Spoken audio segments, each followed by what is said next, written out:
Hello, ladies and gentlemen. It's your girl, Stephanie. And today on Movie Review, we will be reviewing, another old movie. Not that old, like a year or two ago.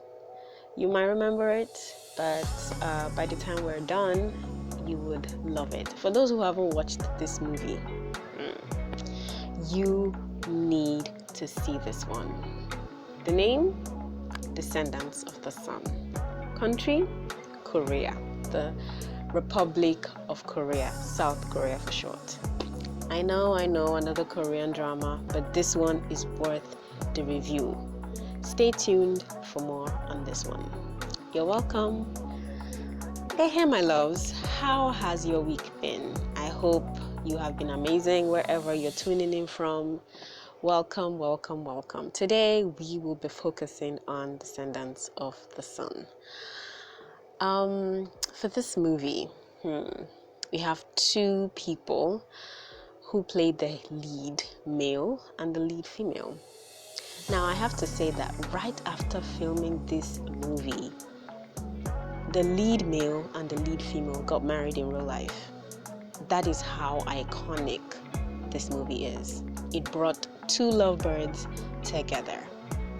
Well, the sad part of this story is they got divorced 2 years after, but we will focus today on the power at work in Descendants of the Sun.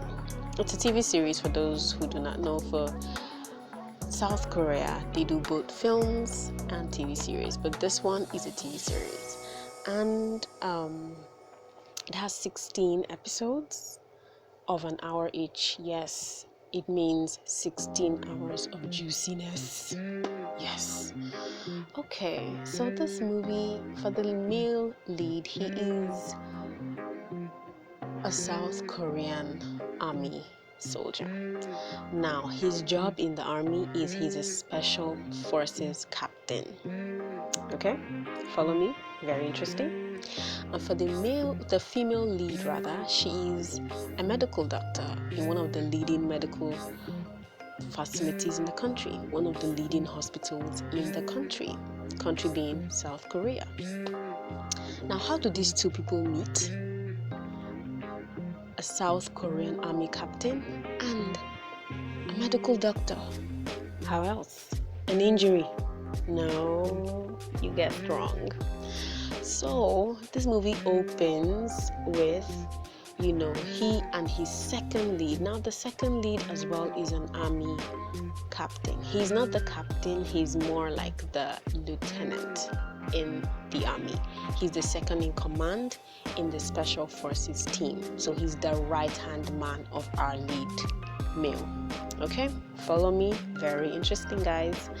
And so for the female second lead, she also happens to be a doctor, but this time she's an army doctor. She works in the army as a doctor, right? Okay, so for this first couple, okay, how do they meet? Male lead, assistant male, find a way, just a wonderful magical way, and end up in the hospital. What is this magical way? They catch somebody who is in the process of stealing, right? They were able to stop him on the way, and in the process of stopping him, he sprays his ankle. Whilst trying to get him ready first aid style, for those in Nigeria, we don't understand this one. But for those abroad, they are trained to understand first aid and how to apply first aid and how to prepare somebody for a medical, transportation to a hospital. So that is what the male lead and the second male are doing. Whilst they are doing this, full-on involved, full-on distracted, this thief steals the phone of the second lead. Now, upon searching for his phone some time later, he realizes that, hold up, this guy that we're actually trying to help stole my phone. So they find their way to the nearest hospital where he would have been taken. And they have to search this entire hospital. I'm telling you, this is a big hospital. They have to search the entire hospital for this guy. Oh, my goodness. But you know what? They find him. They find him, and in finding him, they find our female lead. Now, I tell you, love at first sight is real. Oh my goodness. Upon sighting her, our male lead falls absolutely in love with her. She's still full on in medical doctor mode, but he's gone in the brain, y'all. He's gone in the brain. And so, one thing leads to another, and they end up spending a bit longer together that day. He makes an impression on her. She's made all the impressions on him. And he had already sustained an injury beforehand. He uses that as an inlet to always come back to see her. Oh, I need medical attention. Will you be my doctor? You know what? I'll slot you for 2 p.m. Come through. That is how they make an appointment. Can you believe that? So, upon coming back, his job keeps interfering with her job. He comes back the first time for their first meetup, and she's in surgery. Unexpected, unplanned for. Patient came in bleeding, and she can't even see that he's there. She has to rush in for the surgery. Second time they have to meet up again on the very same day, his job calls. Peacekeepers have been kidnapped in Afghanistan, and he has to go because special forces are in charge of these kind of deliveries. Their job is to deliver people from sticky situations without getting them hurt. And he's the captain. They meet up at the hangar on the roof where they make an appointment for another date.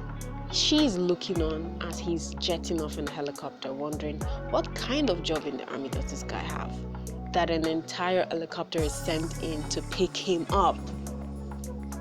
Unknown to her, he's a special forces captain. Of course, this job comes with a lot of discretion, meaning I can't tell you what I do. I can't specify the things that I do. I cannot tell you about my missions. You pretty much do not know anything.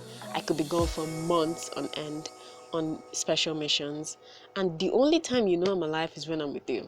That is what his job entails. These she's yet to find out, and boy, when she does, it is a hard pill to swallow. For those who do not know this movie, this is Descendants of the Sun, the movie review for Descendants of the Sun. It's a South Korean TV series with 16 episodes, and we are just getting started describing episode 1. Episode 2, he's back, they try to meet up again, and she comes to terms with the fact that she really cannot deal with having a boyfriend. She doesn't know what he does for a living. She can't say the details. She can't visit him at home. He can't come back from work and tell her, oh, this is what happened at work. She comes to terms with the fact that she can't deal with that. While she's coming to that terms at her own job, the pillars she thought she had built around, she was supposed to be director, she was supposed to be chief surgeon, and via politics at the hospital, this position is usurped from her. So she's feeling down both at work and down in her love life. She cuts off from the love life situation, breaks up with him even before they can go on a proper date. Okay, this is by episode 2, episode 3. And a new outlet opens up for her at work. She's now the TV personality for the hospital's medical show. So she is a medical celebrity, a doctor celebrity, if you might. But what does that mean? She doesn't get to operate on people anymore.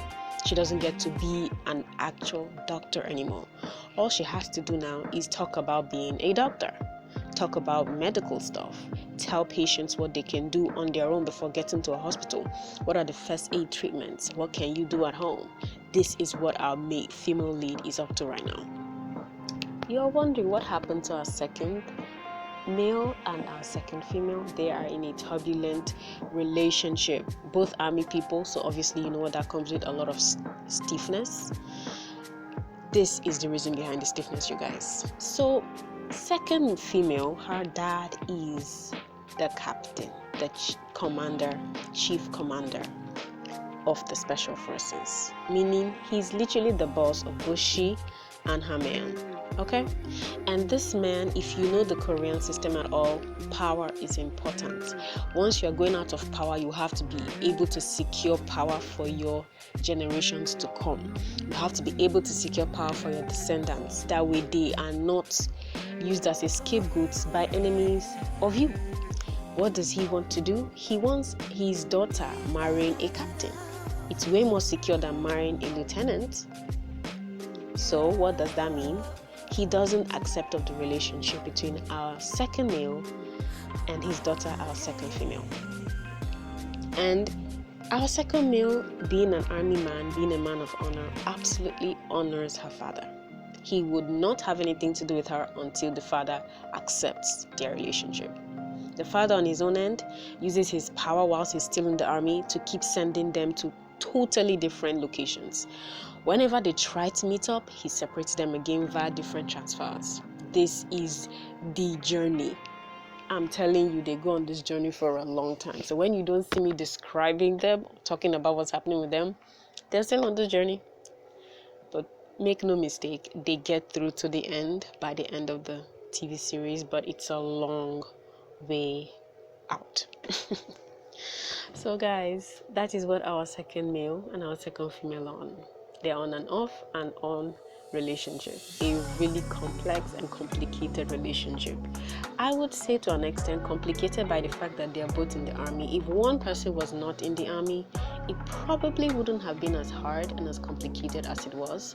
But by the reason of their job and the training that comes with their job, they both process things emotionally in a very complex and complicated manner, and that made the entire relationship seem like rocket science. So back to our male lead and our female lead, because what else do we say about our seconds? They are on their journey. We'll catch them up. Back to our female lead and our male lead. Okay, so it's been months since they've seen each other. They broke up, the man has finished with his mission. He's been taken off to peacekeeping in some country they had to create literally because it didn't exist, but based on behind the scenes footages, we are clear to know that where this was filmed was in the island of Malta, but it was claimed to be a country named Uruk. But as you know, there is no country in the world named Uruk. This was done in Malta, but on a new landscape, on a bright, fair landscape, fresh landscape. There was not much people to the movie, which also helped to sell the idea of it being a new country. They were trying to make it seem like it was a country coming out of war, so they were going there for peacekeeping missions, to help keep the peace, to help integrate the people from war times back to civilian and democratic times. That was the country our male lead, and of course our second male was sent to for peacekeeping missions. Now this is a full 8 months after breaking up with our female lead, okay? So they haven't seen each other that long. And then the hospital our female lead is at are sending, medical supplies to the army, because as you know, many top corporations in the world help the countries by servicing the armies, right? The army gets a lot of supplies. It's part of their what's the word I'm looking for here? Their goodwill, towards the country, towards the people, by helping the army in any form or manner they need help. Many of the times it means sending out products that they have, to the army free of charge, of course, to encourage them to keep their spirits up.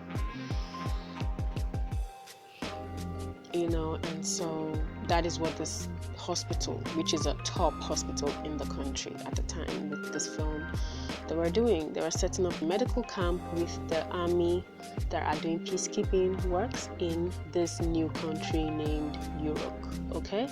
And so to lead this, team from the hospital is our female lead. Are you following this story?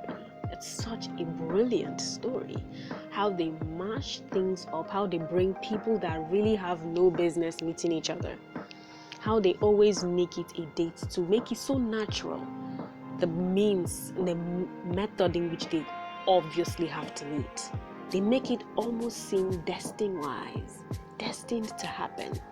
This, my dear, is what good storytelling and good script writing is about. And this movie has that in full. Okay, so follow me. So she's sent in as the lead. I would not even describe how she got about that role. You would have to watch this film to see that. It's a juicy one, I promise. For those who have watched it, let's share the secret smile. Okay, back to the story. So, she and some doctors and nurses are sent by the hospital to help peacekeepers in Europe. And for those who have not been following the story, our male lead is the head captain of this peacekeeping soldier team. She is sent as the medical lead of the, medical team. Do we understand this connection? He sees her name on the list of medical team people coming in, and so he braces himself to meet her. She, on the other hand, doesn't know she's about to meet him. Imagine the shock on her face when she sees him at the airport. I know, breathtaking, her lips parted, looking at him like, I missed that face. I wish. I wish. Have I tantalized and tempted you enough to go watch this movie, Descendants of the Sun? I hope I'm doing my job. And so they meet again at the airport while the peacekeeping team comes to pick them up, and explains to them, camp rules and all of that stuff. It's mostly eyes, my dear, mostly stares, no words, but the eyes speak a different language, you guys. Peep the photos as I describe this story. They are literally photos of those very moments. For those who have heard this film, I hope this is a reminiscent moment for you. For those who haven't, temptation. Go watch Descendants of the Sun, guys.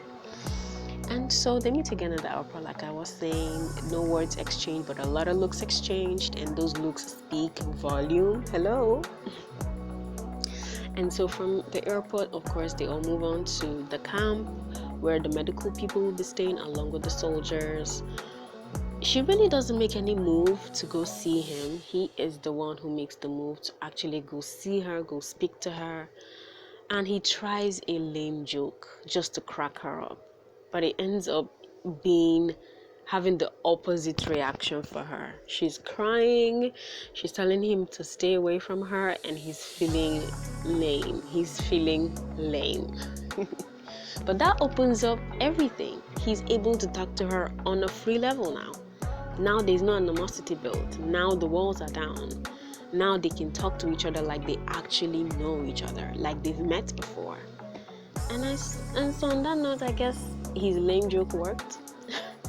You want to know the lame joke? Watch Descendants of the Sun. I am not giving you this tip for free. And so, love starts brewing. There's sparks here and there to prove that, they're still into each other. It's 8 months gone, but love don't count no time. Love knows no time, you guys. And it proves so in this movie. And one thing I think I love about this film is that love has no ego with this film. There are so many times what she did would have provoked ego from the guy, but you still see humility with him. You still see him pretty much being a normal, mature person. There was a lot of maturity, a lot of communication. As much as it's with a soldier, there was still so much communication that you could tell where everybody stood in the relationship. Just the details of, okay, this is exactly what I did today. We're not there because he's a soldier and that comes with the job. But not to the point where she would not know that he had gone on a mission. He would always make it clear he was going on a mission. He would always make it clear from his body language that this was a serious mission. This is not something to joke about. There might be murders done here. And one other thing that really made this such a very uncanny coming together is doctors are sworn to save lives, even the lives of enemies. Army people are sworn to kill for peace.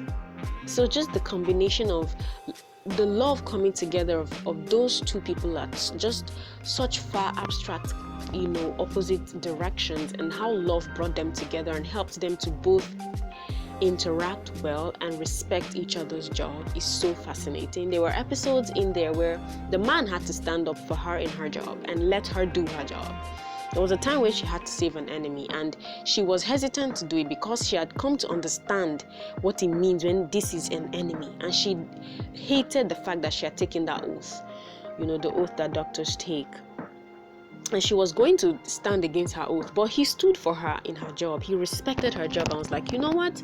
When it's time to kill, I will do the killing. When it's time to save a life, enemy or not, you do your job. I will do my job. There was even a specific place where he said these very words. You all need to watch these to get it, okay? There was a point at which her life was in danger. An Arab elite was coming in, and there was so much protocol with his own security team. They would not have any other doctor operate on him except an Arab doctor. His doctor was nowhere to be found. The doctor was still, being helicoptered in, and he was dying. She had to step in and be like, we have to save this life or else he's gone. And the bodyguards and security of the Arab elite were about to kill them, and he stood up for her. He and his entire team, he locked out his superior, which, if you know the army, is heresy. He locked out his superior, stood for her, and almost lost his job. There were times in this movie where this happened. You have to watch this film to get it. I'm not going to give you the entire thing. Go do your homework. You know the drill. I'm giving you a review. I am not posting the entire movie out here for you. It's 16 episodes, 16 hours. How can I do 16 hours in this short a period of time? You have to watch this movie. Come in the comment section and talk to me about it. Let's interact. What do you think about this film? What episode is your best episode? What scene is your best scene? Who's your best character in the entire movie? And something that we'll do on this channel, how would you have rather it ended? Movie script writers, write from their heart, and we love them for how they write. But if there's one thing we do know from movies like Game of Thrones, people who watch these films also develop a heart for this film. They develop emotions, they develop heartstrings. They are attached to these films as well. They feel a connection to these films, and there is a desire and expectation they have, and they can be very vocal about expressing their disappointments if those expectations are not met. From movies like Game of Thrones, we know that even the actors were almost in danger. If not, they were in more mature countries. Their lives would probably have been in danger. For people like Kate Harington that played Jon Snow, people hated him for a long period of time because he ended up killing Khaleesi.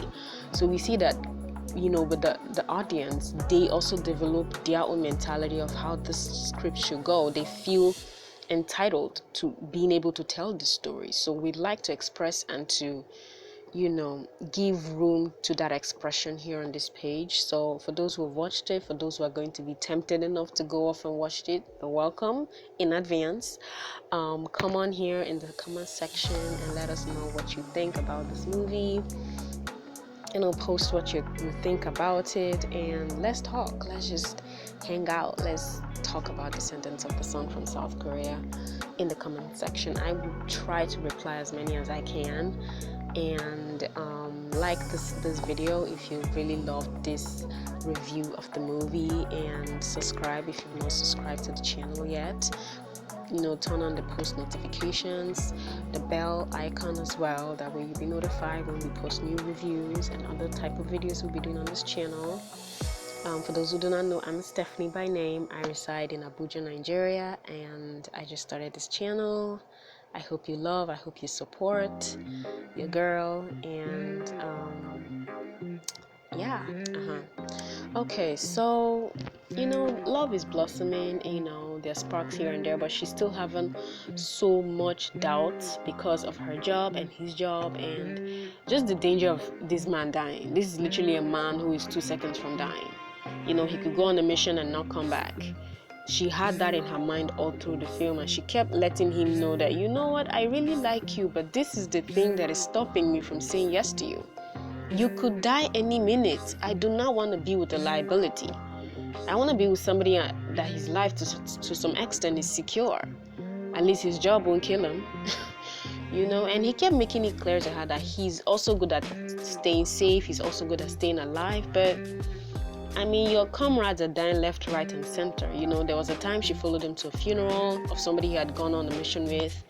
And so it also brought the message even clearer to she and he that this man could die any minute. His job doesn't secure his life. If anything, his job trades his life for the mission. Whether it gets done or it doesn't get done, doesn't matter. This man could die any minute. And something she will later get to figure out is when he dies, you have to sign an NDA saying you never knew him, you didn't know how he died, and he died on a different mission. He died on some kind of road trip, not on the actual mission. You have to sign away the authenticity of this man, literally. That is part of his job. This is something she will get to know later on when a mock death sort of happens. I guess I spilled that. Oops. For those who haven't watched it, there was a period in time in the movie when it seemed like he had died for a full 1 year. He was dead for a year and then he came back. Movies, don't we love them? So for 1 year she had to cope and be and believe that he was dead, you know. And with the army, another thing is with every mission they go on, they have to write a letter to their loved ones as if they were dead, you know, as if they didn't make it back. It's the letter that is presented to their loved ones if on occasion when they don't make it back, sort of like a last word, sort of like a last will, you know. So when she got that letter that he wrote her from the mission and everything, she, you know, I think I'm jumping this movie. Let's skip it back. Let's skip all the way back, guys. I'm really into this one, guys. Forgive me. Okay, so back at Uruk, there, you know, sparks here and there. You know, she keeps getting to figure out who he is, a man of character, a leader, you know, and he also gets to see her in action, like a leader with her own team, very capable, very good at what she does. She's a surgeon, she's a doctor, she's good at that, you know, and they get to figure each other outside their jobs too, their characters outside their jobs, you know. They get to play, and for a period of time, he didn't make any advances at her. That is one thing I love also about this love story. It wasn't just every single moment he saw her, I love you, marry me, date me. No. There was a period in time where they were actually friends. He accepted her rejection. She rejected him a lot of times, by the way. And then he would drop it and they would just talk like normal people, like normal friends. There would be no pressure on the girl, you know, to answer him, or he would start behaving differently. He didn't snub her any day at all. He would still answer her anything she had to say, you know, any help she still needed, he will render it, even though she had just rejected him. You know, it's a very mature movie. For those who are not mature, you might find it offensive, you might not understand it, but I hope it's a challenge to you to mature yourself, especially in your emotions. This is a movie about an emotionally mature man and an emotionally mature woman. And the second lead, the second male and the second female don't follow too far behind. They were full-on mature. And also, if you know anything about Korean movies, sexual purity is also explicitly clear in this movie. They never hooked up at all throughout the film. There was some kissing here and there, some hugging, so those who are into that, you get some of those. But of course, with Korean movies, you don't get the full drill. They will leave you wanting some more if you're into that kind of thing, but they'll let you know at least that they love each other. You know, like, for those who watched this movie, The First Kiss, I'm inside the picture. You're welcome. For those who did not, go watch the movie. Okay, so yeah, really, how am I gonna end this review? Because we've gone 28 minutes into this review, you guys. How am I gonna end this? There was a lot. A natural disaster happened that separated them. They had to, you know, come back together, work together through that, and they were not dating at the time. He almost, you know, died in the collapsed building, and we saw her reaction to that. She just kept being propped to accept him. Moments where it seemed like he was about to go, she would then full on realize that, hold up, I really like this guy, I can't have him go. You know, but then again, looking at him and knowing that any moment now he could not be here anymore, and having to commit her heart to something that seemed so fleeting was a huge tug of war for her. You see, for those who haven't watched the film, you see her really wrestle with the fact that she really liked this guy, and yet because of his job she just couldn't accept it. And at some point, for the jovial guy he is, you see a point where it also breaks him down to a point where it's like, damn, what is it that is so bad about my job that is stopping my love life? He even goes on to ask the female second lead, like, do you ever bother about your man's job? Does it ever make you think twice about your relationship? Does it ever make you second guess anything? Are you ever sad because of it? They both, but the two people in the relationship, the male lead and the female lead, do go to this female second lead to ask questions because she seemed like the right person to ask. And she really points them in the right direction. And honestly, it's at the point where she advises them that they break even.